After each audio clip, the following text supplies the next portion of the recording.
I see. Yeah, we're about to live now.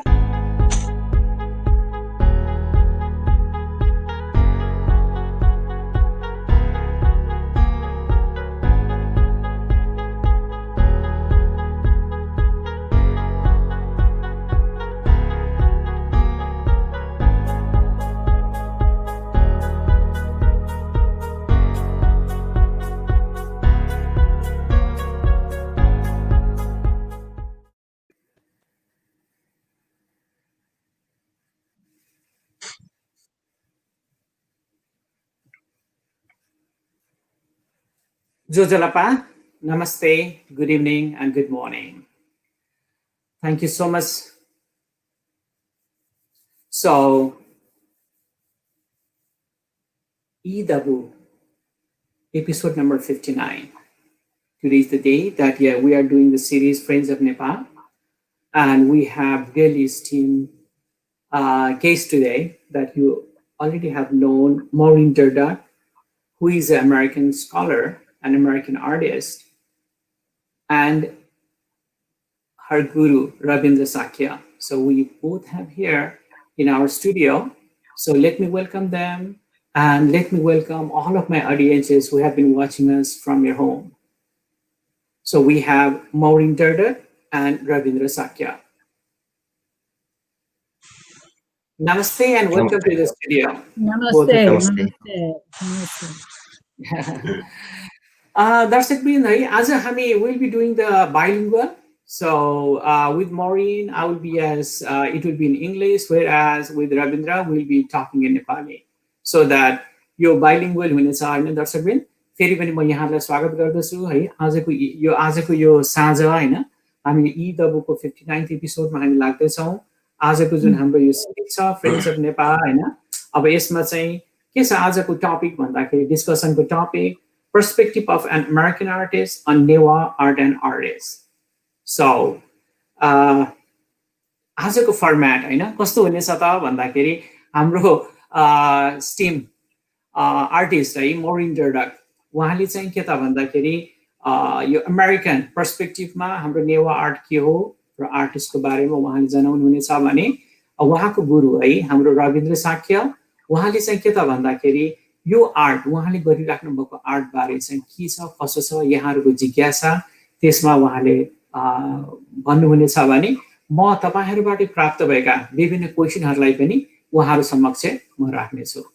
So in the beginning, so actually this is my duty to introduce my guest, but it's very amazing that this time is overwhelmingly people are asking who Maureen Durdak is. So I have been asking them to visit your website, Maureen, right? So she has a website, Maureen Durdak. So that would be, I think, best way to have her introduction. So I guess that people are just visiting your website.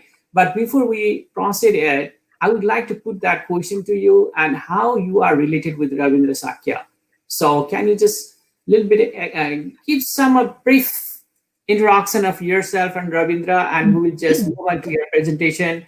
That we know that you have a presentation. You have done really work hard on these presentations, right? And then we will just go ahead and we'll watch your presentation and we'll try to understand what is Newah art. Okay, so it goes to the Maureen now. Well, first I would like to thank you so much, Pramesh, for inviting me and for inviting Rabindra to be on your show. This is such a delightful honor. As you've introduced me already, I'm a Fulbright Fellow and a visual artist, and I first came to Nepal in 2005. And to make a long story short, I was just overwhelmed with the magnificence of Newari physical, the material culture and art of the valley. And what in particular captured my attention during that time, and what is the subject of my work with Rabindra, is the very elite practice of repoussé metalwork, which is essentially, excuse me, taking two-dimensional sheet metal and creating a three-dimensional form of art. So while this is a very archaic practice, it dates probably from around 4000 BC. It is a very elite practice in the fact that it is extremely difficult. It's a very, very, very difficult material practice being that it takes a tremendous amount of skill with at least a minimum of 10 years for an apprentice to obtain even basic skills. Metal is very unforgiving, and unlike lost wax, cast, bronze a methodology, there is basically no stage that the artist can avail themselves of to correct mistakes in the process. So from the very beginning, the artist has to be in full command, not only of his or her process and skill level, but of the vision that they wish to create. The Newahs are the last masters of this elite practice, and I'd really like to share. I hope my presentation shares with Nepalis that are watching the degree to which these masters excel, and leave this presentation with a renewed inspiration to really venerate and appreciate the wonderful treasures that they have within their culture.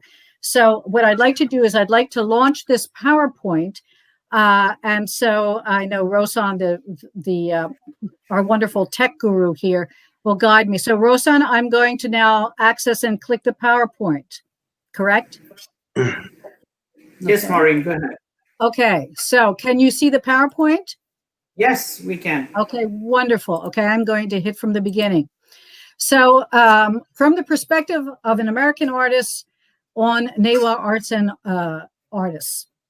So what you're looking in front right here is the Cantos Helios triptych, which is a very large work, which I worked on and completed within Rabindra's atelier, and will be using this to explore his methods and more works as I proceed. So a bit about myself.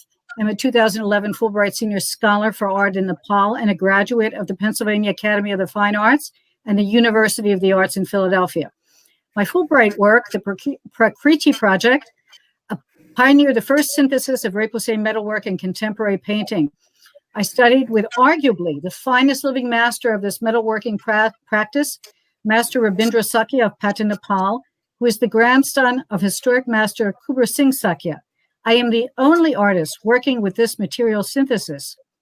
The significance of my work was recognized by no less than the late Smithsonian scholar, Dr. Mary Slusser, internationally recognized expert on Nepal and its arts, who described my work with Rabindra as astonishing paintings and a fecund collaboration without antecedents. Over the last decade, my work has been deeply inspired by my travels in Asia, especially the Himalayas, where I conducted my recent 2011 to 12 Fulbright research, and the deserts of the American West. These landscapes are powerful metaphors for the universality of physical and cultural forces in opposition and integration, and my selection and application of materials are reflective of these energies in eternal congress. Growing threats to these sublime geographies and their cultures are the ominous forces of global warming, compounded by demographic expansion and dislocation. Believing that the powerful and expressive potential of indigenous ways of seeing and knowing can be effectively harnessed to contemporary art practice, my work endeavors to engage the viewer on a visceral level, thereby visually accelerating the meaningful apprehension of these growing forces of degradation and dislocation, and increasing awareness of the interrelationship of environment and cultural preservation. The following are a few images from the creation of Cantos Helios, which translates as the Song of the Sun, the production of which was executed in Nepal with the last stage in my studio here outside of Philadelphia. In subsequent slides, I will share more of my work process and work within Rabindra's atelier in brief video clips.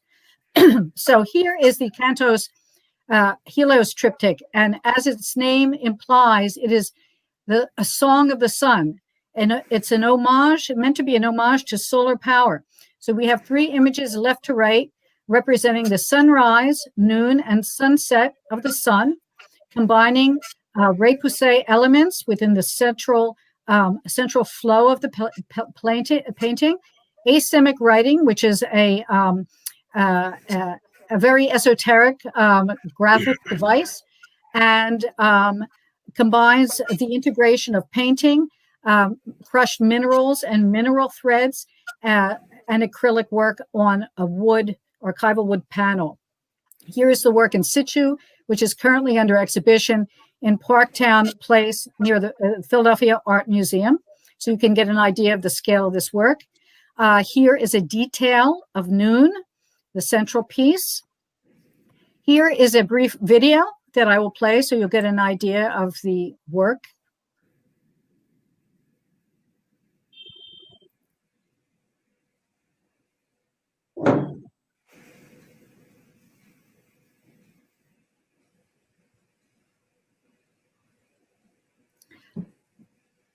Here is a composite photo showing the audience myself at work within Rabindra's atelier on some of the copper elements that you see in the work here. And this was quite a difficult and challenging piece to work on.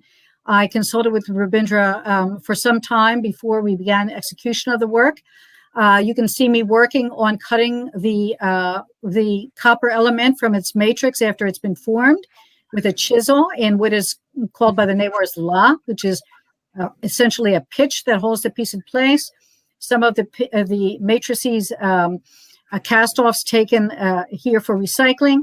Some of the elements here before being bundled up into the respective packages and taken back with me on my return flight. In my work, the plastic potential of copper, metal, and crushed stone and mineral aggregates are all explored and exploited as they integrate with the new technical potentials of acrylic paint and mediums in their engagement on the material surface. This synthesis is valued not only for its own unique sensuality, but as an evocative vehicle visualizing and expressing the collision of cosmic forces on spiritual, physical, and psychological planes. In my current developing body of work, Ardens Mundi, or Burning Worlds, my new synthesis addresses climate change. Each burning world visualizes one of its many terrible faces: firestorms, glacial melt, desertification, superstorms, and ultimately 7 works will complete this series. In this powerful series of work, Durdak unifies ancient and contemporary techniques from opposite ends of the globe to create an exquisitely dramatic expression of the infinitely paradox nature of the universe. My thanks to Asian and American curator Mayor MacArthur for those kind words. So here is the third work in the series, Desico, the Latin for desiccation or severe desertification. Here you see desiccated animal forms emerging from a scoured surface of the earth. These works are uniformly 48 inches in diameter by 1.5 inches in depth, but actually that's only the wood substrate. The repoussé elements themselves are 2 inches in depth at their deepest point. So here you can see Ardens Mundi 3 in situ with the Cantos Helios triptych behind it at Parktown Place. Here is a detail of Ardens Mundi 3, and you can see the forms closer up here. Here are the 4 works that I've completed to date. So from the upper left, we have Ardens Mundi 1, Incendiarium or Inferno. Ardens Mundi, which represents firestorms, the growing phenomenon worldwide of superstorms that are pyrotechnic in nature. Number 2, we see Ardens Mundi 2, Conflitura, which represents glacial melt. Number 3, Desico, which we've just visited. And the most recent one, Ardens Mundi 4, Tempestatis, which represents the growing phenomenon of super cyclones, superstorms, and hurricanes, and the phenomenon of bombogenesis, which is on the increase. The repoussé is a very ancient art of creating 3-dimensional form from essentially 2-dimensional sheet metal. As a practice, it dates from 4000 BCE. My guru, colleague, and friend is Newah repoussé master Rabindra Sakya. Rabindra's celebrated family of masters traces its lineage all the way to 1564 AD. Rabindra and his 2 brothers are the finest living masters of repoussé metalwork living anywhere in the world today. And here is a slide of Rabindra working on a particularly exquisite face of Padmasambhava. So impressive. I find it difficult to describe how in awe I am of Rabindra in looking at this work. Here is a partial photograph of Rabindra's atelier in Imadol. This was the original familial atelier, which is now augmented by 2 more ateliers, each belonging to Rabindra's respective elder and younger brother. But here you can get an idea of the scale of the atelier. If you can imagine this photograph in having an additional 30% more space, you'll get an idea of the main workplace, but that is not the entirety of his facility. Global citizens are rediscovering this historic family and its elite practitioners of this ancient and endangered practice. On my last visit in 2019 in February, I had the great pleasure of introducing the new ambassador for the United States, Randy Berry, who came and visited and stayed with us for well over an hour, and who was absolutely delighted and blown away so much that he requested through the U.S. Embassy a piece of my work and a piece of Rabindra's to hang in his residence for his 3-year term. Here's another photo of my relationship with Rabindra that encapsulates our long relationship beginning first in 2009 when I first came to study with Rabindra under a self-funded feasibility study to see if my idea of combining repoussé and painting could work. I came back fortunately in 2011 and 12 under Fulbright Aegis and tried to return almost annually if I can, and not only to visit with all my wonderful friends and my guru, but to study and increase my skills and work with all my artisan brothers, as I so love to do. Here is another grab of an idea to give the viewers the scope at which these three brothers work. Essentially, in the very beginning, middle of this photo, you can see Raj Kumar, the eldest brother, being honored by the late King Birendra. You can see on the upper left-hand corner, in fact, I don't know if my cursor is visible, but here is Rabindra himself standing after doing his service as a monk, and my husband in the background here at his elder brother's atelier. Over to the upper right is the younger brother's atelier, and down in the lower left, Rabindra's atelier. And then over to the lower left, you can see an image of, this work has been completed, but a colossal, a very stupendous, colossal Padmasambhava, which now stands in the remote place of Takala, Bhutan, which houses within itself a fully functioning monastery. And it supersedes our Statue of Liberty at 49 meters, something for which Nepalis everywhere should be justly proud. This was a joint endeavor of all the brothers working together, though Raj Kumar himself was on site as the director. And I want to stress that this was entirely a family effort. So once again, here's a close-up of Ardens Mundi 4, Tempestatis. This work, again, addresses the global phenomenon of superstorms and all their manifestations, and is on exhibit in the Art of the State in Pennsylvania at the State Museum in Harrisburg. Here's an example of an early stage in the formation of my works where the repoussé elements have been completed and are being laid down according to their the pattern. So here you can see forms that have already completed their development. Here is a piece here that will begin its development. You can see the form has only been raised around the edge, and here's the form still locked into its matrix, which has not yet been cut.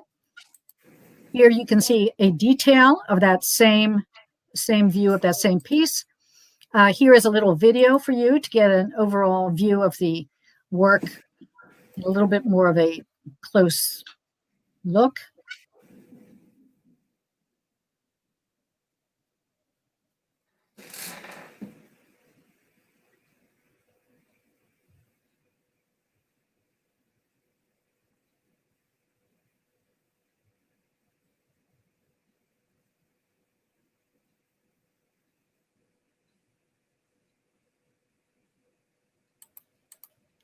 Here is a close-up of Ardens Mundi 1, Inferno.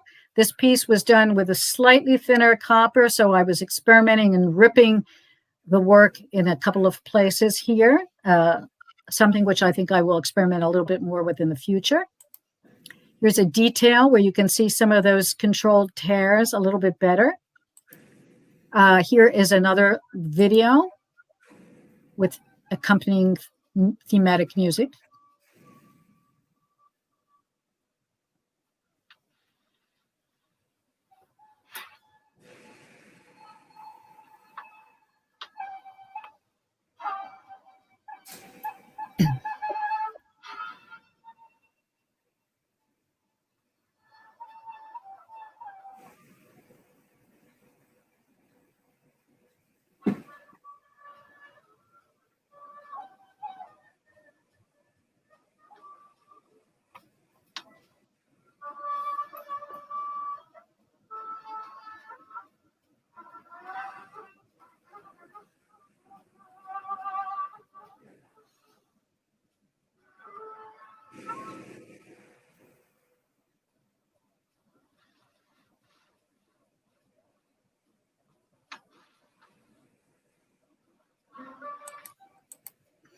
Here is a close-up of Ardens Mundi 2 Conflatura, which again expresses the face of the global phenomenon of glacial melt and permafrost thawing. This particular photograph was taken from an exhibition installation of the Pennsylvania Academy of the Fine Arts. Here's a detail of Conflatura. And so you can see the mineral threads, the abraded paint surfaces, and you can see using the very fine aggregates of the finest alumina and acrylic, I experiment with leading and weaving very fine threads across the copper surfaces. Here's Conflatura in installation at the Academy in 2019. So now an explanation of my process through a series of very brief video vignettes courtesy of videographer Gary Warnell. So here we have Aeolus, which was a work that I completed, the metal work pieces, the copper element pieces that I completed while working at Rabindra's Atelier in February of last year. This piece is now on its way to an Italian collector. Aeolus means the father of the winds in Roman mythology. Here's a detail of Aeolus, where you can see a combination of abraded surfaces, thick paint aggregates integrating with the repoussé elements. Here's a little video of me working the studio, explaining my process. Looking at the design here, it's not possible to visualize it with accuracy because these forms are now in their making. But what will happen ultimately is when I bring them back to the States and do some final refinement, they will be cut and released from the matrices. They'll be cut along the border lines here, allowing for a few occasionally strategically placed flanges to secure them onto an archival custom tondo or wooden panel, which has been prepared, painting completed to my satisfaction for the first stage. After these pieces are fixed to the surface, the final painting will begin. And at that point, the piece really comes alive and presents new possibilities. It's always my favorite ultimate stage of the painting. So here we see, oh, I'm sorry, we passed here. So here we have another video of myself here, and I'm going through the annealing process. This process is required for every element of the painting, and the actual process itself for each element will be repeated several times. So the piece has to be fired to restore plasticity to the metal because the molecular structure falls out of alignment during the hammering process and has to be brought back into realignment through the application of high heat.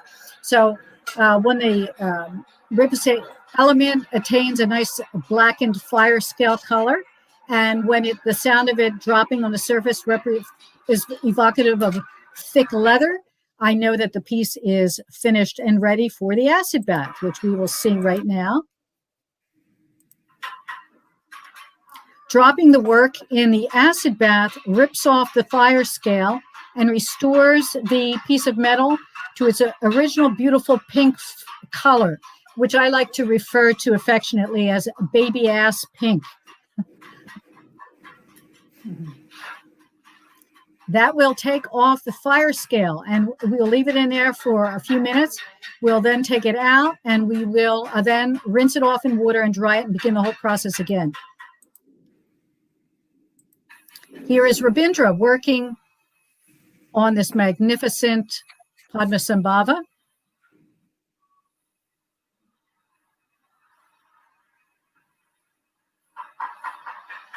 I never tire of watching Rabindra work. It's such a gloriously privileged but rare opportunity to watch a master of his stature at work.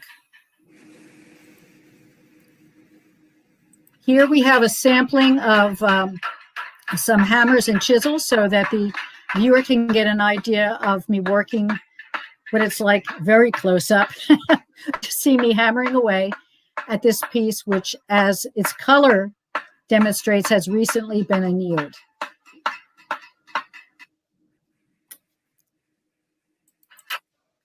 And here we have a close-up of some of the hammers and chisels.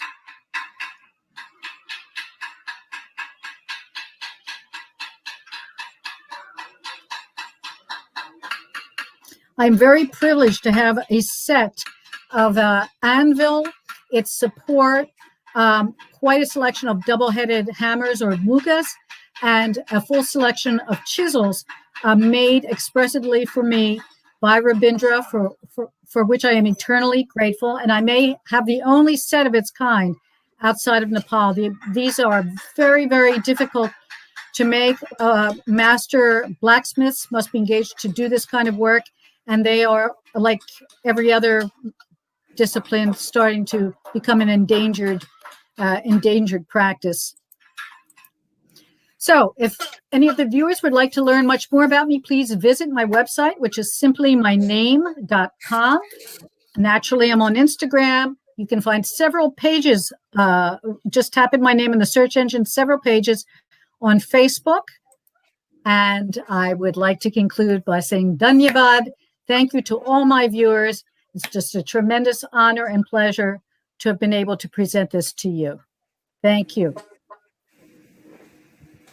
Thank you, Maureen, for your presentation. It's awesome.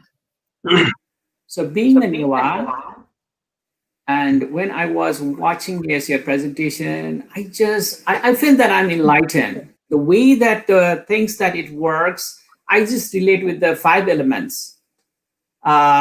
So is there any particular, concept working with the 5 elements that I saw that you were working on the fire with those coppers? And again, yes, you are putting those on the water, right? So is there anything as such that you want to just give us some idea if it is related with any 5 elements of the nature? Well, that's a very fascinating way of looking at it, Pramesh. Well, first of all, the wood, one of the 5 elements, is present naturally enough in the substructure of the tondo itself. And interestingly enough, in the Repuse elements, the beautiful Turanas that grace the valley, many of those copper Turanas actually are supported underneath by wood structures that support them. So wood is definitely present. It has to be soft enough to receive the works that are fastened on them, onto the surface of the tondo. Obviously, the crushed elements and of the minerals that I use and the metal itself is obviously in play. Water plays a large part by virtue of the fact that I'm working with acrylic paints for the reason that their new, more sophisticated structural properties allow them to integrate with the metal itself. So and the air and the fire is self-evident. And if we want to throw in the ether, that would be the Purusha part of the property. And so I like to think I've immersed myself quite nicely in the continuum of the cosmos. Thank you, Maureen. दर्शकबिन है म अब रविन्द्रजीतिर जान्छु है। रविन्द्रजी हैन, तपाईलाई यो प्रोग्राममा हामीले निम्त्याउन पाउँदा हैन साह्रै खुसी लागेको छ। एक्चुअली मैले यो प्रोग्राम हेर्नुस् न मौरिनसँग गर्न खोजेको थिएँ, तर she has really a great respect on you है। मेरो गुरु पनि सँगै हुनुपर्छ, मैले गुरुको बारे पनि केही बोल्नु पर्ने हुन्छ। तपाईहरुको यो नेवा कल्चर राम्रो छ हैन, यी कुराहरु पनि मैले केही बोल्नु पर्ने हुन्छ। त्यसकारण रविन्द्रजी यहाँ हुनु जरुरी छ भनेर उहाँले भन्नुभयो हैन। It's really a pleasure to having you here, है रविन्द्रजी। अनि अब यो तपाईले गरिराख्नु भएको आर्ट छ नि हैन, एज पर मोरिनले के भन्छ त भन्दाखेरि यो विश्वमा नै दुर्लभ आर्ट हो हैन। अहिलेको समयमा यो आर्ट गर्ने हुने जम्मा 2 भाइ मात्र बाँकी हुनुहुन्छ हैन भन्ने कुरा गर्नु भएको छ। अलिकति तपाईको यो आर्ट बारे भनिदिनुस् न। हुन्छ। हजुर हजुर, सर्वप्रथम तपाईलाई धेरै धन्यवाद। यो हाम्रो यो मुख्य नेवा आर्ट चाहिँ नेवा आर्ट चाहिँ हाम्रो काठमाडौँ उपत्यकामा धेरै छ हैन। विभिन्न विधाहरू छ, जस्तै चित्रकला, प्रस्तरकला भन्नाले त्यो ढुङ्गामा गर्ने कला, त्यो काष्ठकला भयो। त्यस्तै धातु कला, यो धातु कलामा पनि विभिन्न विधाहरू छ, जस्तै कि तामालाई पगालेर ढालेर बनाउने कला। त्यो अर्को एउटा विधा चाहिँ हाम्रो धातु पत्रकला। यो मेरो मुख्य पेसा चाहिँ यो धातु पत्रकलामा हो। यो धातु पत्रकला भन्नाले चाहिँ अब कुनै पनि धातुको जस्तै कि सुन, चाँदी, तामा, पित्तल जुन पनि हुन्छ त्यसको पत्र पाटामा चाहिँ हामीले कुँदेर कुनै एउटा औजारले हामीले कुँदेर त्यसको आकृति निकाल्ने कला हो। यो कलालाई चाहिँ अब विकास भएको यो कला हेर्दाखेरि चाहिँ मानव सभ्यता अनुसार चाहिँ यो पछि विकास भएको कला हो। प्राचीनमा चाहिँ त्यो ढुङ्गाको काठ कला चाहिँ पहिला नै थियो होइन। यो कला चाहिँ त्यसपछि मात्र विकास भएको कला हो। यो कलालाई चाहिँ अब अङ्ग्रेजीमा भन्दाखेरि चाहिँ इम्बोसिङ वर्क हो होइन। तर चलन चल्तीमा अहिले पत्रिकामा चाहिँ रेपोसे आर्ट भनेर चाहिँ भन्ने गरिन्छ। रेपोसे भनेको चाहिँ यो खास फ्रेन्च वर्ड हो। फ्रेन्च वर्डमा चाहिँ त्यो रेपोसे भनेको अर्थ चाहिँ टु पुस ब्याक, अगाडिपट्टिबाट थोकेर पछाडिपट्टिबाट आकृति निकाल्ने त्यस्तो पद्धति कला हो यो। यसलाई चाहिँ अब पत्रिकामा त्यसमा भन्दाखेरि चाहिँ रेपोसे आर्ट भनिन्छ। यही कला हो हाम्रो। मुख्यतया यो कला चाहिँ नेपालमा हाम्रो सुरु भएको चाहिँ लिच्छवी कालदेखि सुरु भएको देखिन्छ होइन। अनि यो मल्लकालमा चाहिँ यसको एकदम विकास भएको चरम बिन्दुमा पुगेको देखिन्छ। जस्तै यो उदाहरणको लागि भन्दाखेरि नेपालमा सबभन्दा पुरानो अहिले भेटिएको यो कलामा बनाएको वस्तु चाहिँ हाम्रो चाङ्गु नारायणको भित्र एउटा मूर्ति छ, गुरु दर्शना भन्ने। यो चाहिँ सन् 660 बनाएको। यो चाहिँ सबभन्दा पुरानो मानिन्छ यो तामापत्र कलाको।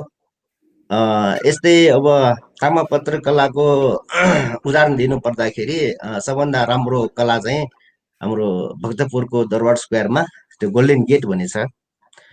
त्यो पनि तामा पाटाबाट बनाएको हो। यसको यो रेपोसेको एउटा ज्वलन्त उदाहरण हो। यो चाहिँ एकदम राम्रो मानिने। यस्तै चाङ्गु नारायणको तोरण भयो।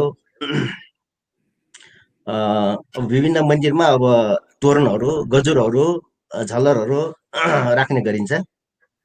त्यो धेरै जसो चाहिँ तामापाटाबाट बनाइन्छ। अनि त्यसमा सुन लगाइन्छ होइन। जस्तै मन्दिरमा त्यो सुनको गजुर, सुनको छानो भन्छ नि, सुनकै बनाउँदाखेरि धेरै नै खर्च लाग्ने भयो होइन। त्यसले तामा चाहिँ उपयुक्त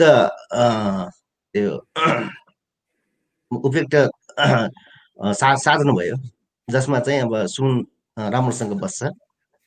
अनि तामामा अरूभन्दा चाहिँ काम गर्न अझ सजिलो पनि हुन्छ। यस्तै यो हाम्रो चाहिँ अब प्रमुख मानव सभ्यता विकास क्रमसँगै त्यो पछि विकास भएको कला हो यो।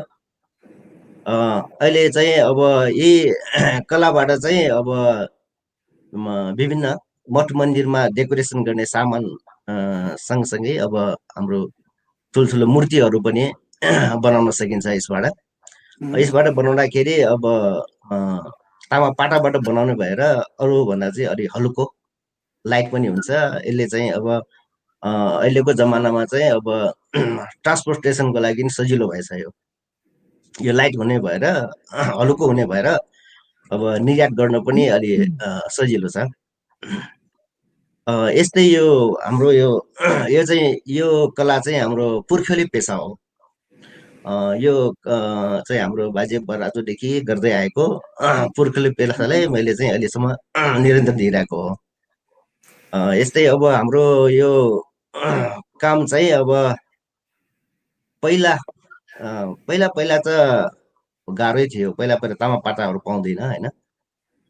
पहिला तामा पाटा त्यो पगालेर पिटेर पाटा बनाएर मूर्तिहरू बनाउँथ्यो। अब आजकल चाहिँ त्यो तामा पाटा नै सिधा नै बजारमा किन्न पाउँछ। अहिले चाहिँ काम गर्न चाहिँ अलि सजिलो भएछ। अब यस्तै मेरो पेसा भन्नाले चाहिँ यो के धातु पाटामा अगाडिबाट ठोकेर पछाडिबाट आकृति निकालेर यो मूर्ति बनाउने, मुख्यतया अब अहिलेको काम चाहिँ मूर्ति बनाउने नै हो। हजुर, धन्यवाद है रविनजी। म फेरि तपाईँको आउँछु है त। So it's been really great that yes, Ravindra was explaining about the art that yes he was doing. So I have so many questions that is flooding right now. Among them, right? So this is from Maureen. So how do you see in here? I mean, how? I mean, if I put the direct word that they're asking that in your perspective, what is Newah art?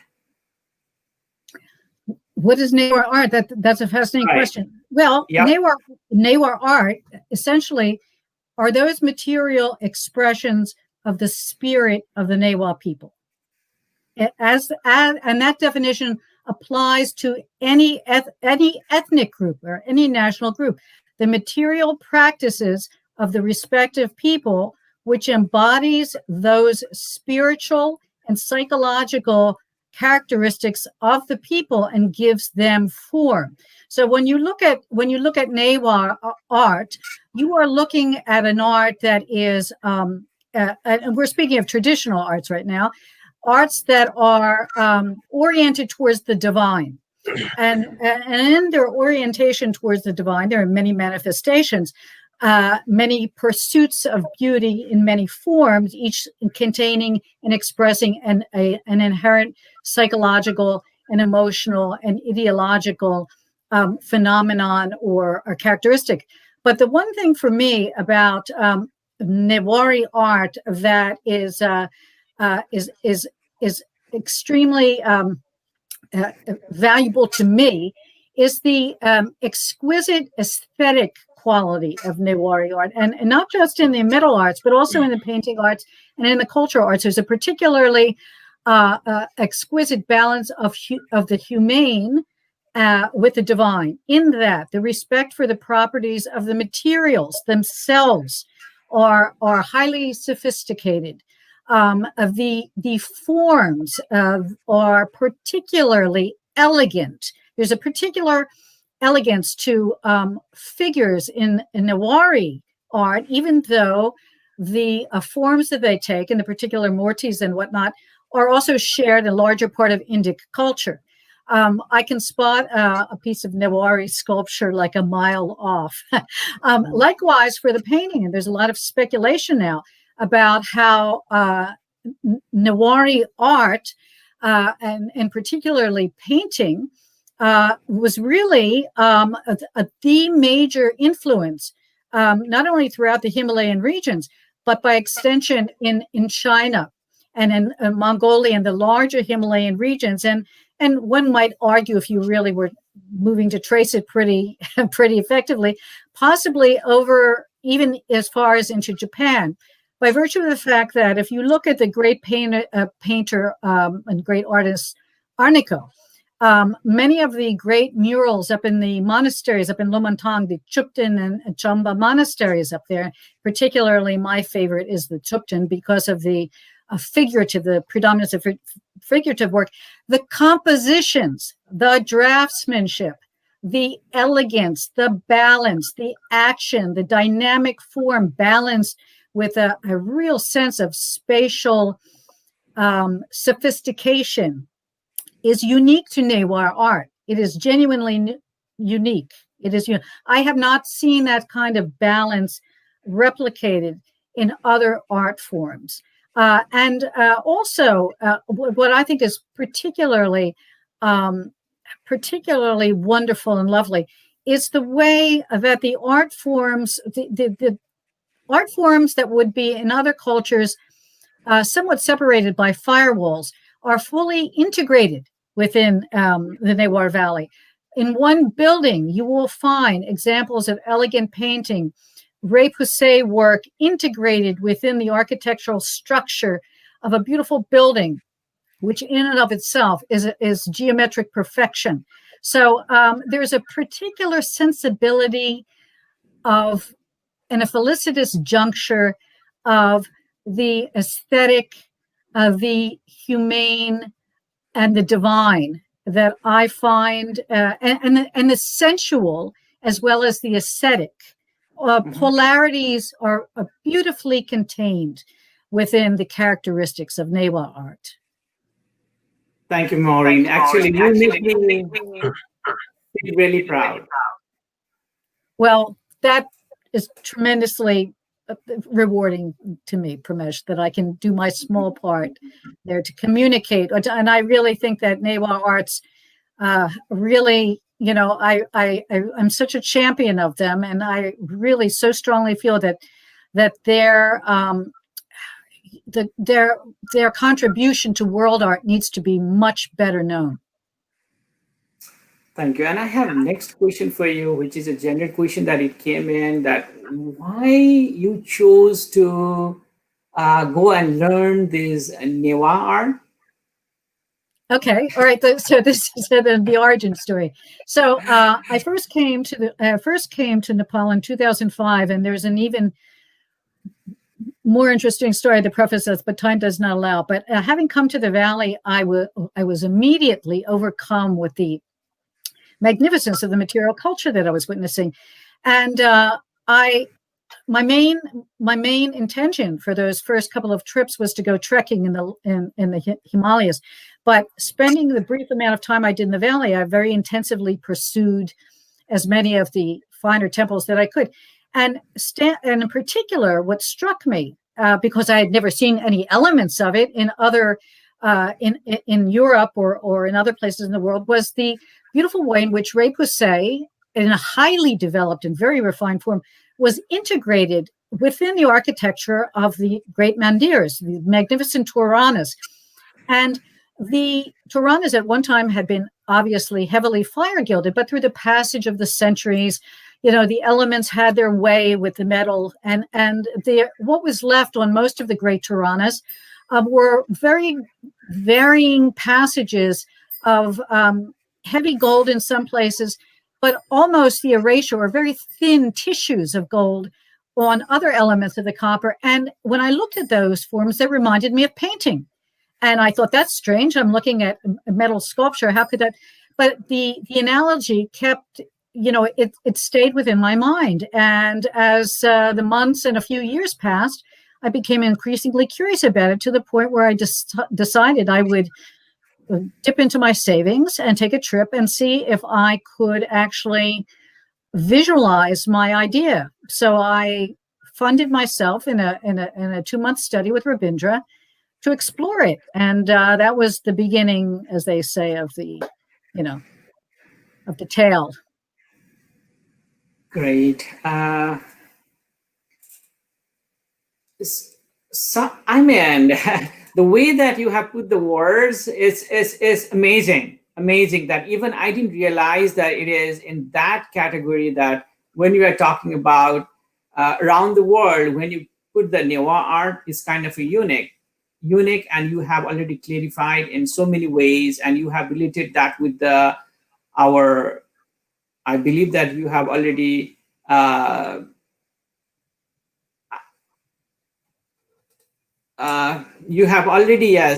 given the idea of how it is. I'm not getting the word, actually. So what I was telling is that's what good art does. It steals the words from you. That's what art is supposed to take the place of the words. Now let me go back to your piece of work that you have just showed us, right, on your presentation. That now, I mean, how do you define your art now when you combine or when you fusion the Newah art in your art? Is there any particular, did you invent or did you discover any new idea of the art, or what is it? How do you define it? I don't think I'm discovering anything new. I think what I'm doing, having had the tremendous benefit and privilege of studying with a master such as Guruji Rabindra here, first of all, I become very much aware of the long, noble, and very high tradition that he represents. And so I am acutely aware of being respectful conceptually as well as procedurally with the work that I do. So I use the hand-formed tools that Rabindra has so graciously provided me with. And I feel that my position as a contemporary Western artist is always first to be mindful and respectful of this tradition. But from my vantage point, what I can bring to the tradition, bring to the practice, is an expression of its potentials for the contemporary artist, whose practice is outside of the traditional religious constraints. So, learning the basic techniques and allowing myself to depart respectfully from a lot of those procedures, I just decided that I wanted to experiment with what I like to call a biomorphic treatment of the metal surface, whereby the metal alludes to biological or animal or plant forms without necessarily being precise in its depiction of those forms. So it becomes kind of a poetic suggestion. And also my use of the hammers as opposed to the very disciplined and traditional use of the chisels with the hammers, which is a mainstay of what Rabindra and his artisans so skillfully practice. And I want to stress here that it is an extraordinarily challenging and disciplined practice, but it takes more than the discipline and the practice. You've got to have some very serious talent chops to be able to work the metal. There are a lot of people that would like to do it, but they just can't do it. They just do not possess the inner software, if you like, to be able to skillfully handle the materials. And that's one reason why this practice is becoming increasingly endangered, because it takes, as I mentioned earlier, a minimum of 10 years to really apprentice an artisan worthy of working in these studios. And it's grueling, and the pay is, so many people want the fast money, for a minimum amount of exertion. You become, in many ways, a priest or a monk yourself in deciding to pursue the craft. So, my treatment of the metal, my approach through using it in a new expressive direction, is not only to pay homage to my teacher and to the practice, but is to demonstrate to young Nepalis or to any other contemporary artists that contemporary artists need to look more closely at their traditional forms and investigate them for the new expressive potentials that may be as yet unrealized within those practices, and to expand awareness of them through their work, and to celebrate the great long traditions behind them in the process. Thank you, Maureen. And the next that I have a question is, the theme or the project that you did was the Prakriti. So whenever we talk about Newah art, then always, yes, the Newah art is intertwined with the spirituality. So since you have been exposed with the Newah people, Newah culture, Newah tradition, right? Would you like to tell your experience regarding this Prakriti as well as spirituality in within the Newah people and within the art? How do you associate with it? That's a very big question, Pramesh. That's a very big. That's like hours of conversation. When I'm in Nepal, I'm very much aware of the fact that I am now situated and walking through a culture for which the divine is never very far out of reach. There is no really definitive and hard separation between the secular and the divine the way you would commonly experience most Western cultures. And part of that, I think, is also relates to the fact that Nepali and Newari culture, while it does respect the individual, is still largely embedded within the larger sense of community. And I don't want to use the word collective because it's kind of a loaded word politically these days, but community is very much a part of the Newah characteristic. And you find that sense of responsibility reflected not only in their social interactions, but also in their larger sense of relationship with the divine. I often joke that they're like that the Newars are like the Italians of Asia. Like every third day is a feast day of some sort, dedicated to the gods. And, there's a lot of devotional attention paid towards food and family and beauty, as all playing fundamental roles in nourishing not only the body, but also the senses and the psyche and the mind, that these things are much more integrated. And even though there may not be the level of material wealth in Newah culture than there is in Western culture, there is an overabundance, I have found, of spiritual wealth and how should I say, a kind of attentiveness to the poetry of life. Wow. So that's my haiku version.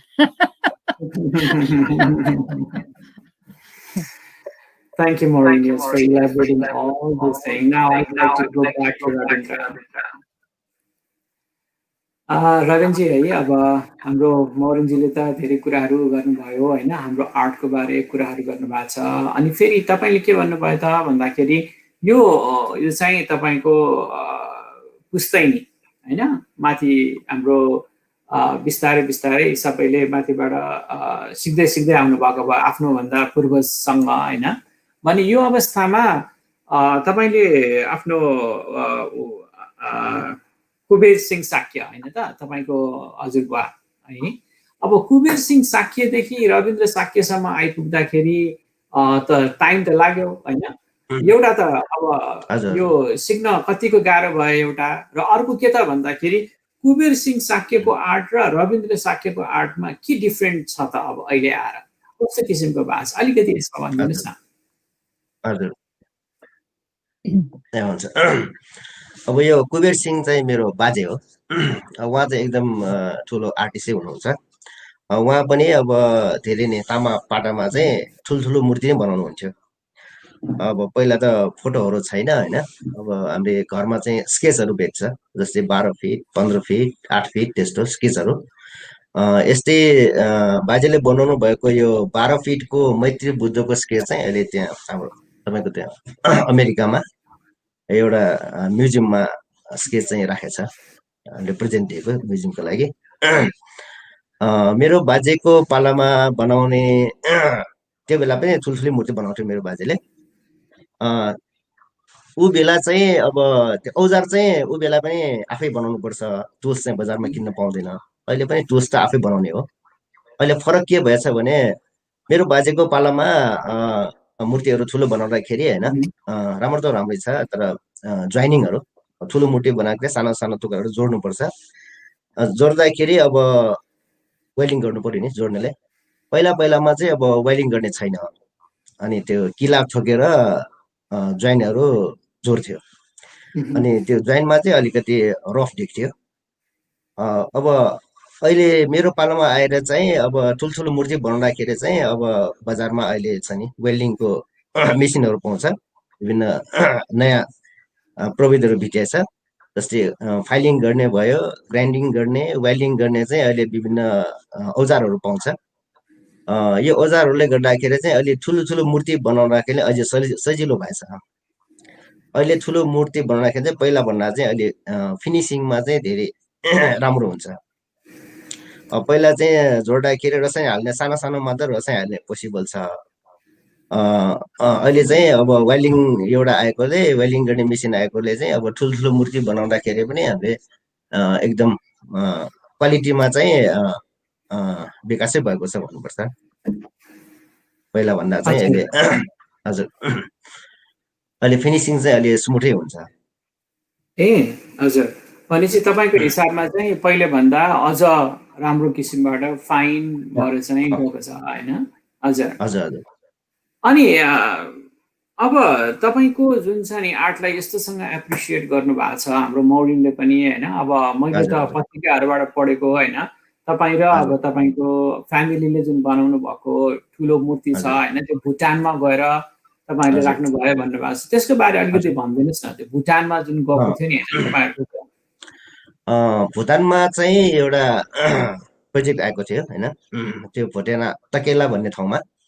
त्यहाँ चाहिँ मेरो दाजुको नेतृत्वबाट चाहिँ 115 फिटको गुरु पद्मसम्मको मूर्ति बनाउनु भएको थियो। जस्तै यो 4-5 वर्ष अगाडि कम्प्लिट भएको थियो। यो प्रवृत्ति पनि धातु पत्रकलाबाट बनेको। जस्तै तपाईँको त्यो अमेरिकामा न्युयोर्कमा लिबर्टी अफ स्ट्याचु छ नि, यो एउटा पनि धातु पत्रकलाको ज्वलन्त उदाहरण हो। यो फ्रान्सबाट बनाएको रहेछ होइन। हजुर यो पनि धातु पत्रकला तामापाटाबाटै बनाएको रहेछ। सेम प्रोसेस हो। त्यस्तै प्रोसेसले अब भुटानमा चाहिँ अब 115 फिटको हाम्रो तामापाटाबाटै एउटा विशाल मूर्ति निर्माण भएको छ। जस्तै 4 वर्ष अगाडि चाहिँ कम्प्लिट भएको थियो, 4-5 वर्ष अगाडि। त्यो पनि धातु पत्रकलाबाट त्यो अहिले वेल्डिङको त्यो विकास भएकोले जोड्ने त्यो वेल्डिङ मेसिनहरू छ र चाहिँ हाल्ने प्रविधि नयाँ आएकोले चाहिँ त्यो पोसिबल भएको हो। त्यस्तो ठुलो पनि अब वेल्डिङले हामीले टुक्रा टुक्रा बनाउने हो अनि त्यो जोडेर चाहिँ एकदम ठुलो। त्यो मूर्ति नै एउटा गुम्बा हो। मूर्तिभित्र नै गुम्बा छ, बाहिर आकृति चाहिँ मूर्ति छ, भित्र चाहिँ गुम्बा नै हो। भनेपछि तपाईँले स्ट्याच्यु अफ लिबर्टीको कुरा गर्नुभयो, करिब करिब हजुर त्यही कन्सेप्टमा नै बनेको त्यही रहेछ। कन्सेप्टमा हो। भनेपछि के आज हामीले स्ट्याच्यु अफ लिबर्टी बनाउनु पर्यो भने सकिन्छ होला त? सकिन्छ सकिन्छ। हजुर हजुर हजुर क्वालिटी पनि राम्रै आउँछ अहिले चाहिँ। हजुर हजुर सो अहिले म विभिन्न अब यस्तो त्यो मन्दिरहरू मूर्तिहरू बनाउने त ठुल्ठुलो होडबाडी चाहिँ चलेछ भन्नु पर्यो नि।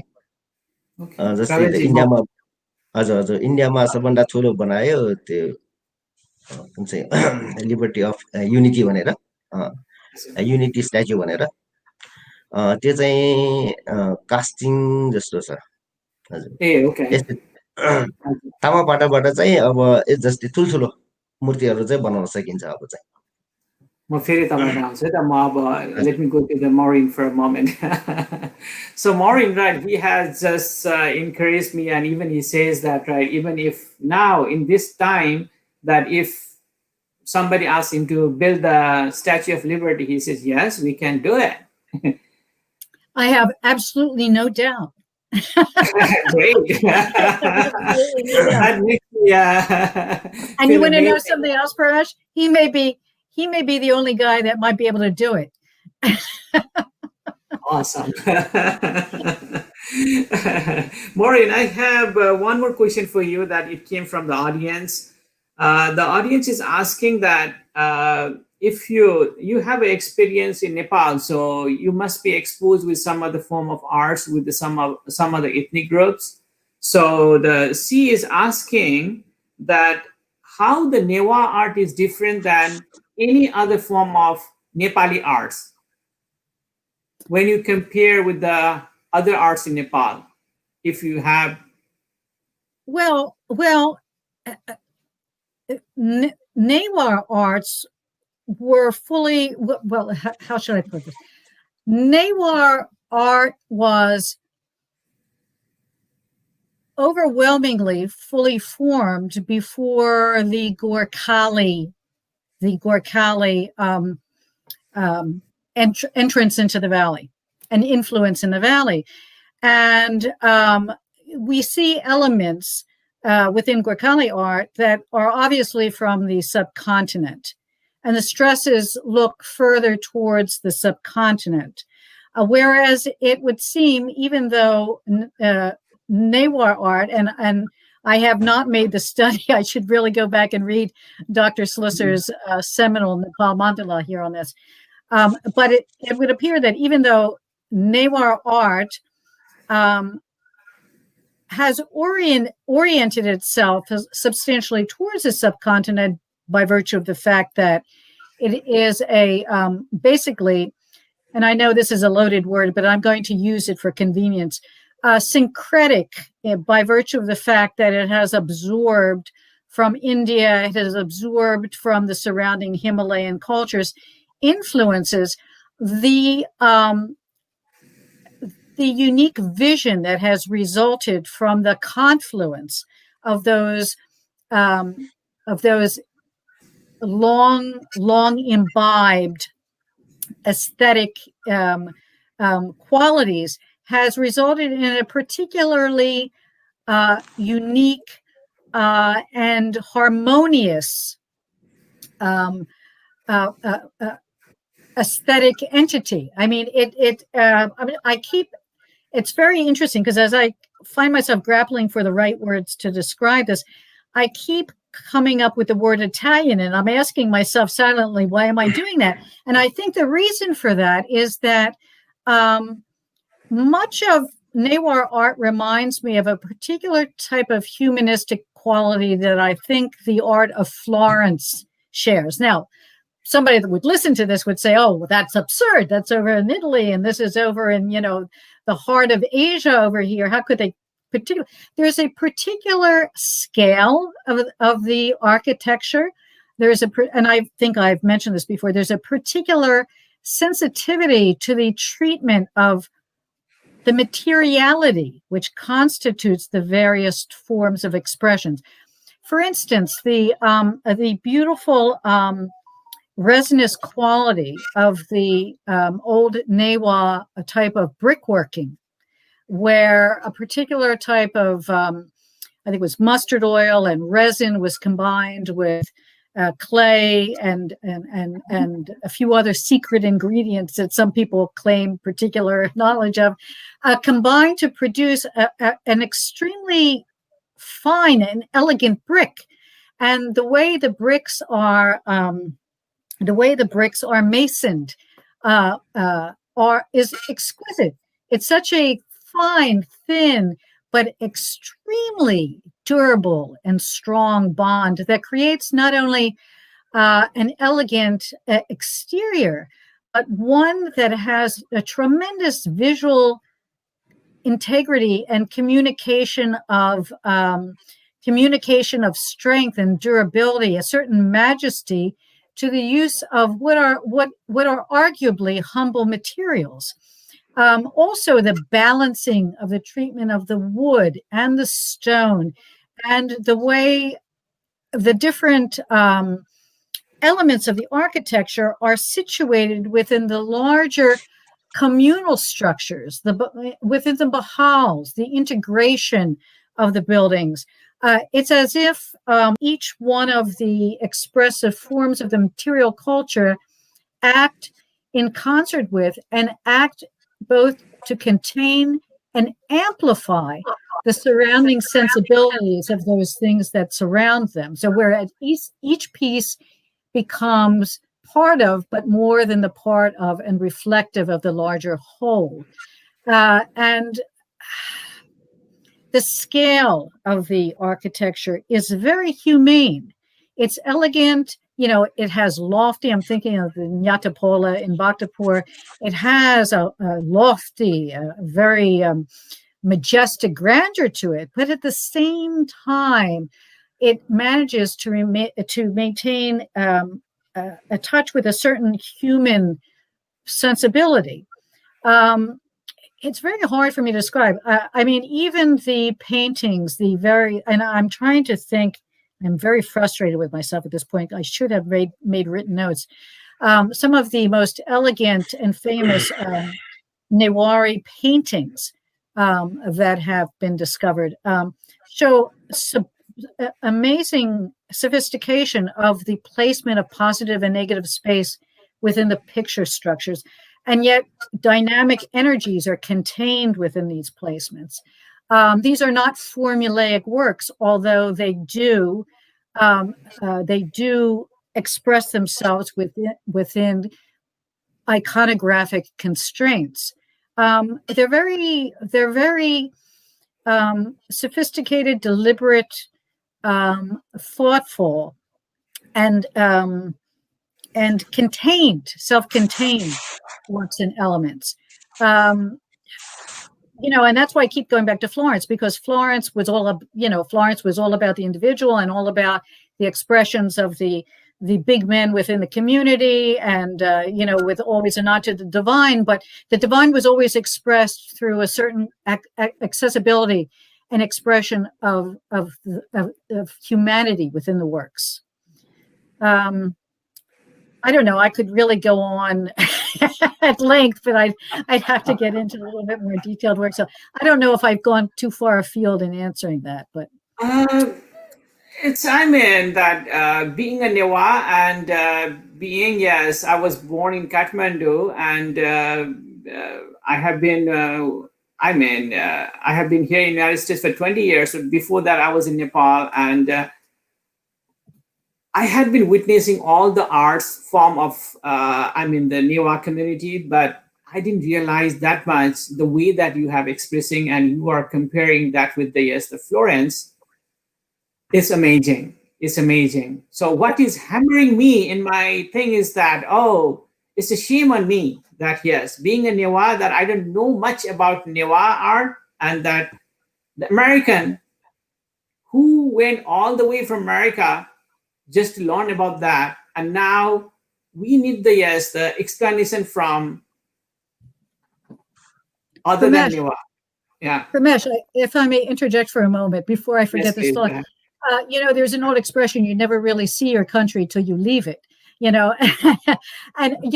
there is something I did want to add to that in terms of the Newah's integration of materials and the human aspect of it.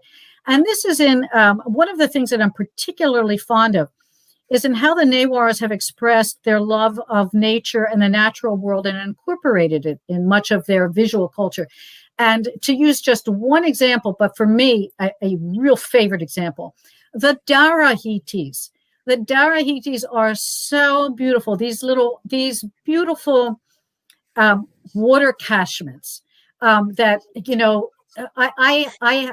I've spent many a magnificent afternoon wandering through Bhaktapur and looking at all the little various permutations of the Darahitis, and then the grand ones, like the Mongol Darahiti outside of the Pat Museum. What a magnificent way of bringing humanity down into the earth to celebrate the most mundane chore, but the most elemental one of bathing and washing and drinking. But at the same time, through the very act of having to enter that space and those activities in the confines of the Darahiti, you become part of the divine. It surrounds you as you're working, and you actually elevate the very elemental activity, basic activity. And you also have it kind of visually, gently, but very firmly pummeled into your mind that those elemental gifts that you might be inclined to take for granted are very fragile, and they are given to you by the cosmos. The Nagas, the deities, the beautiful artwork. There's no parallel for the Darahitis anywhere else in the world. I mean, you have the great water tanks of India, but nothing on the intimate social scale that you have in Nepal. They're entirely unique.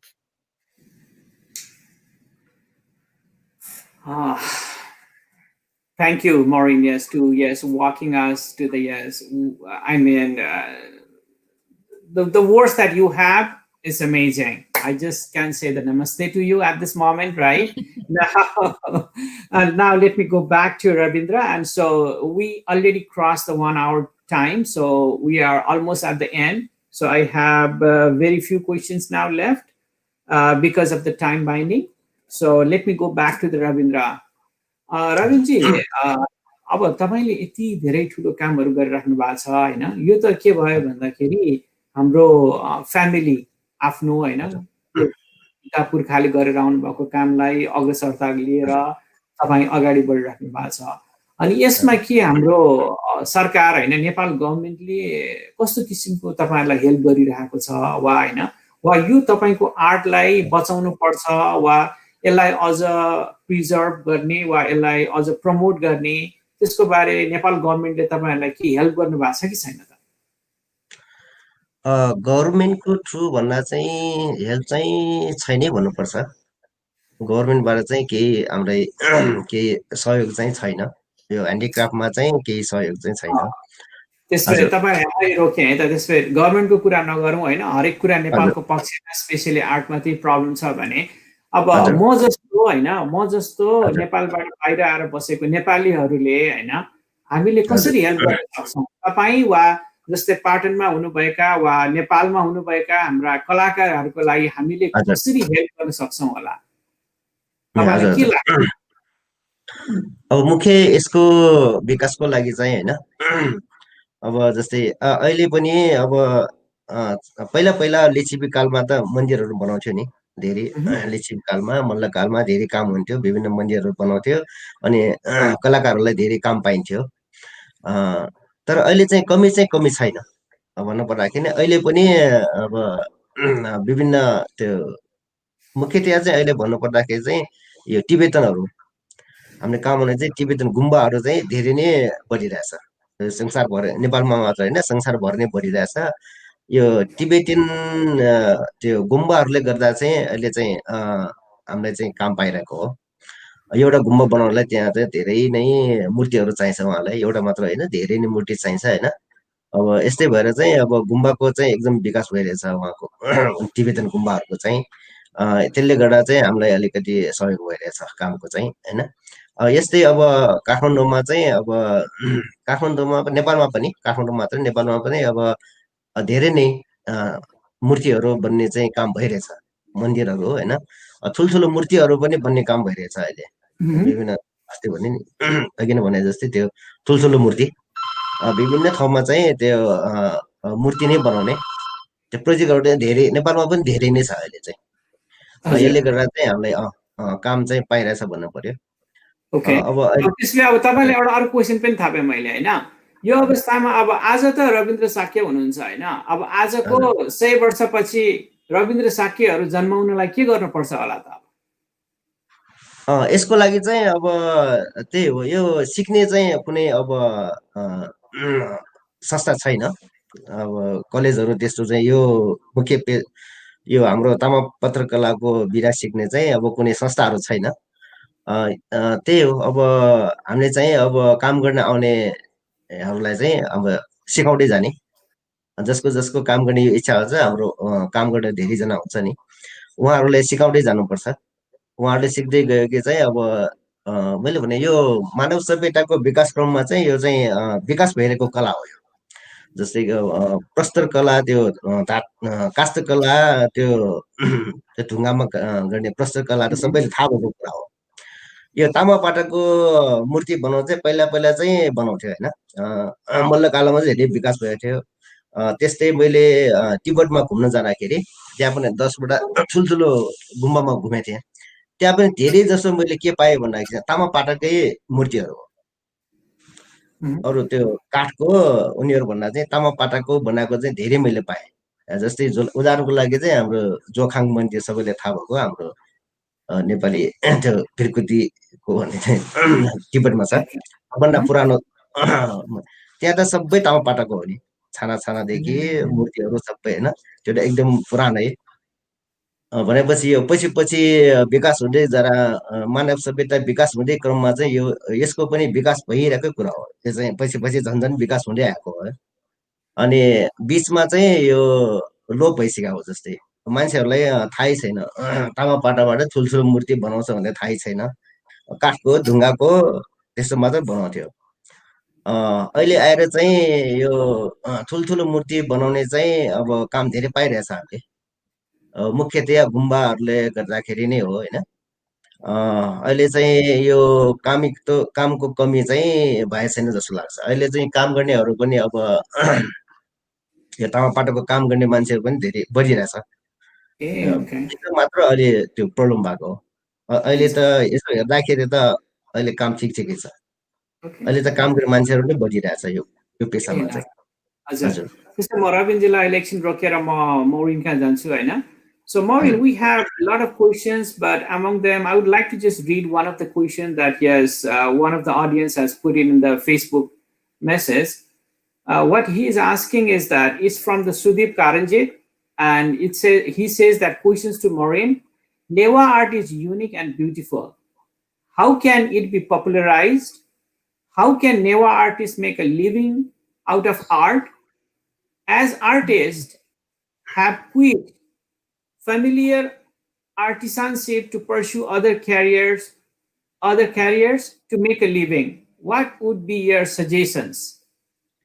I have no easy answer to that, unfortunately. That is a universal problem in every culture, unfortunately, and it is simply the nature of the modern world. Simply the nature of the modern world. There is a thought that, as far as making Newah art popular, I don't know if popular is the right word that we should aspire to.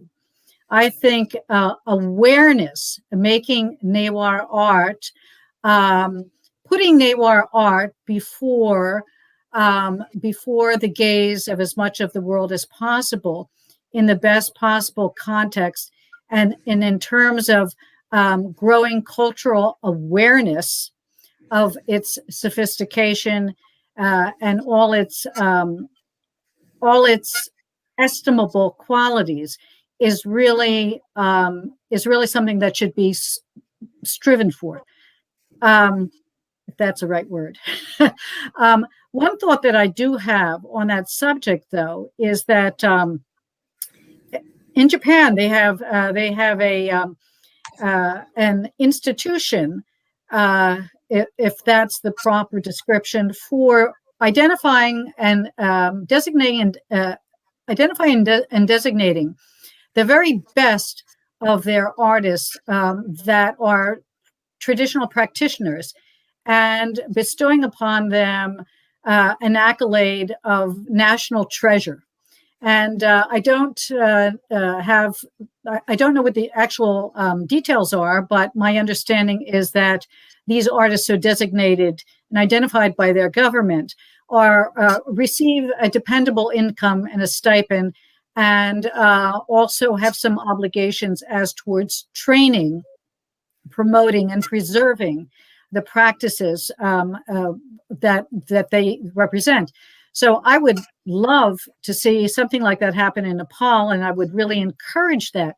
But I have to stress that, unfortunately, today it was in prior to the 1500s. The arts were very tightly aligned with the institutions of religion and government, and after the 1500s, at least, especially in the West, art gradually became increasingly separated from those institutions and less dependent upon them for patronage and survival.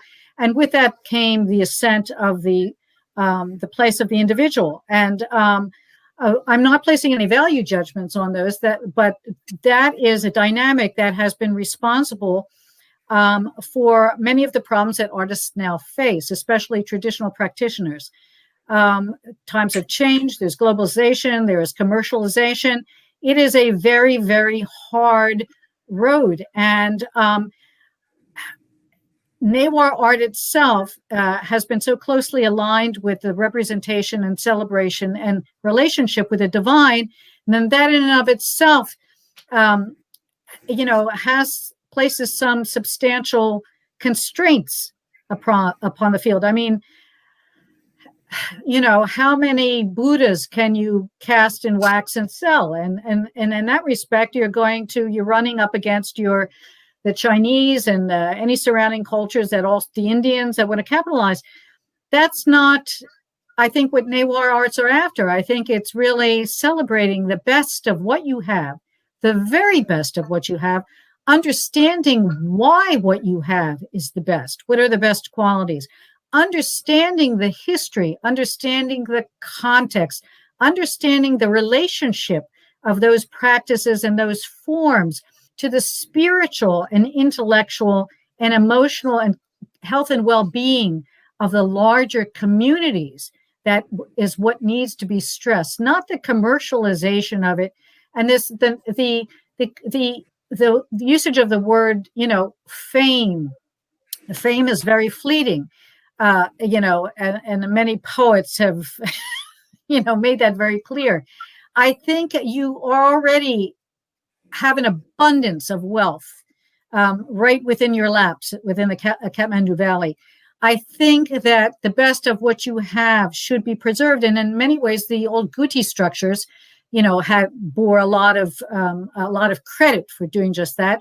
I think contemporary Nepali society has to find perhaps a new structure or form of the Gutis that looks after the best of what it has, looks after the best of its artisans, and celebrates quality over quantity, and orients itself towards that.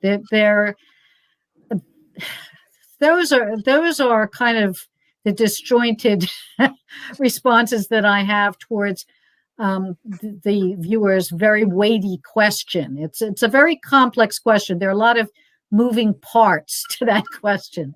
So in the constraints of time that we have, and wanting to give Rabindra the last word, that's the best I can do for the moment. Thank you. So we are almost at the end right now.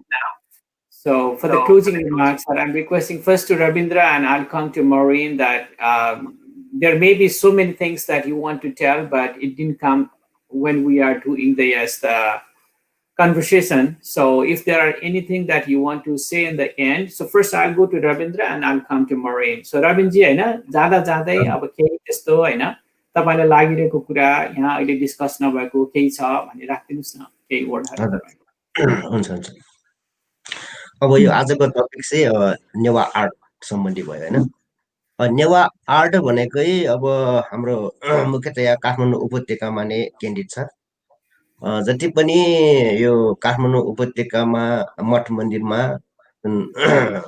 कलाकृतिहरू तिनीहरू सबै नेवा art नै हो। जस्तै अब यो काठमाडौँ मात्र होइन कि अब जुन हाम्रो टिबेटमा जति पनि अब गुफाहरू छ हैन, जस्तै भुटानमा भयो, त्यहाँ पनि अब नेपालीहरूले नै बनाएकै हो, त्यहाँको मान्छेहरूले बनाएको होइन। हाम्रो नेपालबाट नै त्यो कलाकारहरू गएर बनाएको मठ मन्दिर हो त्यहाँको गुम्बाहरू पनि। जस्तै कि हाम्रो इतिहासमा छ नि अर्नीको, उहाँले पनि चाइनामा गएरै त्यो मन्दिरहरू बनाएको हो। त्यस्तै अब जति पनि भनौँ न, यो नेवा आर्ट चाहिँ अब संसारकै उत्कृष्टै कला हो। यो सबभन्दा उत्कृष्टै कला भन्नुपर्छ यसलाई। अब यो कलामा हाम्रो ढुङ्गा पनि पर्छ, काठको पनि पर्छ, त्यो धाटोको पनि पर्छ, अनि चित्र पनि एउटा हो, थाङ्का पनि एउटा हो, एकदम पुरानो। यो हाम्रै नेवा आर्ट हो। हामीले अब पर्यटकलाई संसारलाई देखाउन सक्ने हाम्रो नेपालको चाहिँ यो यही एउटा स्थान हो नि, नेवा आर्ट एउटा हैन, मठ मन्दिर एउटा। त्यही त नेवा यो काठमाडौँ उपत्यका मात्र होइन कि हाम्रो तिब्बतमा भुटानमा पनि हाम्रो काठमाडौँको आदिवासीहरू, नेवार आदिवासीहरूले नै बनाएको कला हो यो चाहिँ। जस्तै कि अब स्केच मात्र छ हामीसँग होइन, हाम्रो पुर्खाले बनाएको। जस्तै कि पहिला चाहिँ ठुल्ठुलो मूर्ति बनाउँदाखेरि चाहिँ हातले स्केच गर्नु पर्थ्यो। अब मात्र सजिलो छ, अब त सानो बनाएर अब फ्लेक्समा प्रिन्ट गरेर ठुल्ठुलो निकाल्न सकिन्छ, आफूले चाहिने साइजमा निकाल्न सकिन्छ, त्यो सजिलो भयो अहिले। पहिला चाहिँ जत्रो मूर्ति बनाउनु हो त्यस्तै अब पेपरमा रफमा स्केच गर्थ्यो। यस्तै स्केच एउटा हाम्रो घरमा धेरै छ यस्तो ठुल्ठुलो। एउटा चाहिँ हामीले त्यो अमेरिकामा एउटा वासिङटन डिसीमा एउटा म्युजियममा राखेको छ होइन। यस्तै हो हाम्रो यो गर्व गर्ने कुरा भनेकै, नेपालको गर्व गर्ने कुरा भनेकै यो मुख्य नै यो नेपाली नेवा आर्ट हो एउटा, हाम्रो मठ मन्दिरै हो मेन त अब त्यसले यो गर्दाखेरि चाहिँ नेपालको चाहिँ अब के भने हाम्रो सानै भन्नु पर्यो नेवा आर्ट एउटा र होइन अब त्यही मठमण्डल हेर्नलाई नै पर्यटकहरू आउने गरेछ नि होइन टुरिज्म विकास भएछ काठमाडौँ उपत्यकामा होइन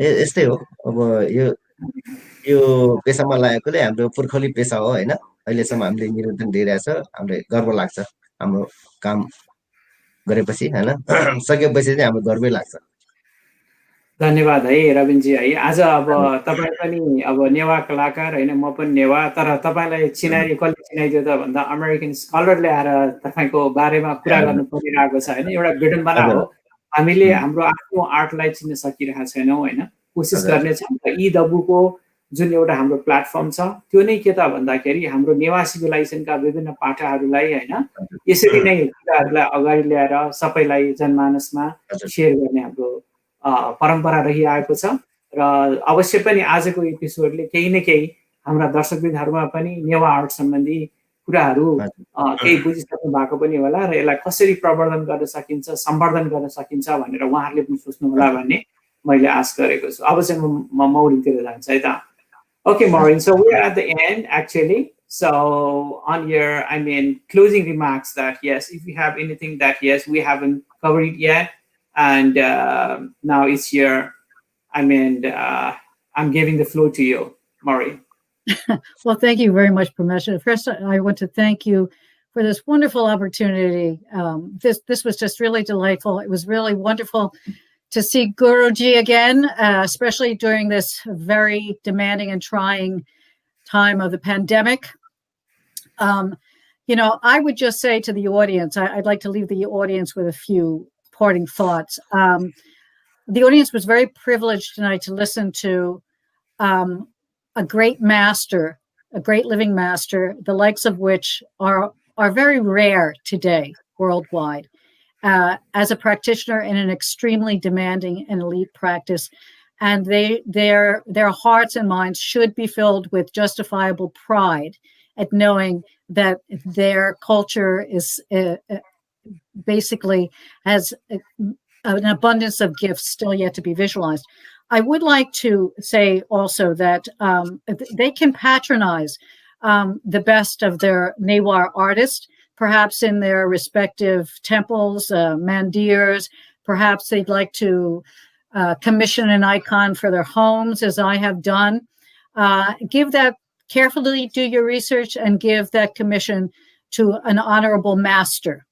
And also, I want to stress contributing. Find a preservation project within Nepal that you can contribute to, so that those magnificent heritage sites within the valley are maintained, and that perhaps even new ones can be built, and help your countrymen hold the lines against the encroachment of the materialized globalization flood, and your lives will be richer, and your hearts will be fuller, and your minds will be elevated. Oh my gosh, those are really and Guruji, Namaste, unlimited respect, health, and all things auspicious until we meet again soonish. Thank you both.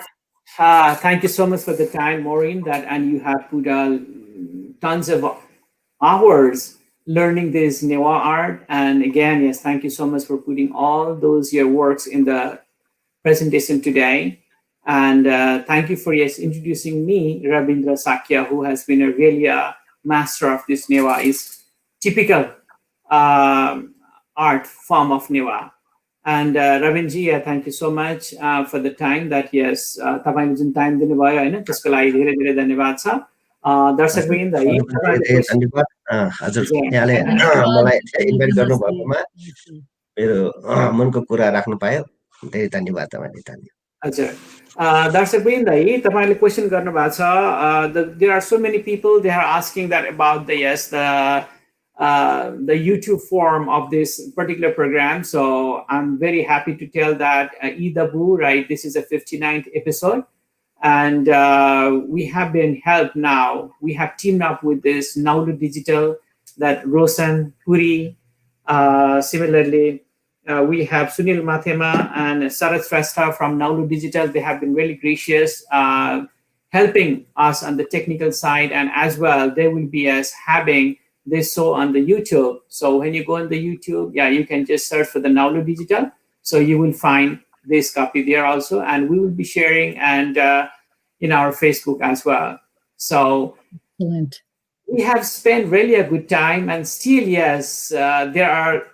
I mean, there is a hunger inside me that to learn more about it, and it seems that possibly we may need to bring some other episode with Maureen again in the future. Definitely, we'll do that. So I just see that there are so many comments here, and so many people, they have been sending me the messages that yeah, it's really, really enlightened program, and they want to hear more from the Maureen again. So hopefully that Maureen will give some time to us again in the future. And at the last, thank you, Maureen. Really appreciate. And Idabu, yes, has been trying to put the different aspect of the Newah civilization. So we just say that Idabu as our mission is connecting the dots of Newah civilization. So Newah civilization, that is very unique. That what we say in Newah people. Now we have some supporter like Maureen who can advocate about Newah civilization, not only the art. So we have someone who is inspiring us in this mission. So thank you so much, Maureen. And thank you so much, our audiences that, yeah, they have been, I mean, really patiently, yes, they have been listening to us. And without our audiences, this kind of show cannot be possible. And I have to thank so many people, but besides that, right, I would like to just take some of the names that from locally from Dallas. We have United Newah USA. My friends from United, colleagues and friends from United Newah USA, Vijay Bajracharya, Prajwal Maharjan, Umesh Shrestha. Likewise, on the technical side, we have from North Carolina, Manjil Shrestha, from California, Santosh Shrestha. And again, with Naulu Digital, they have been helping. And we have tremendous support from Old Newah Organization, USA chapter as well. So thank you all the audiences, and thank you so much to my colleagues. And send us your feedback as always, and send us your questions so that we can just find the related people and we can bring it here. And we have started this series, Friends of NEPA. So before that, yes, we were just talking with the Newah people, and we were trying to connect all the dots. And with this series, Friends of NEPA, so Maureen is the first American whom, yes, I could invite in the show. So prior to that, we have David Giller, who is from UK, and similarly we have Masahiro-san from Japan. So I'm really thankful to Maureen for giving us a time. Same way, Ravinji, thank you so much.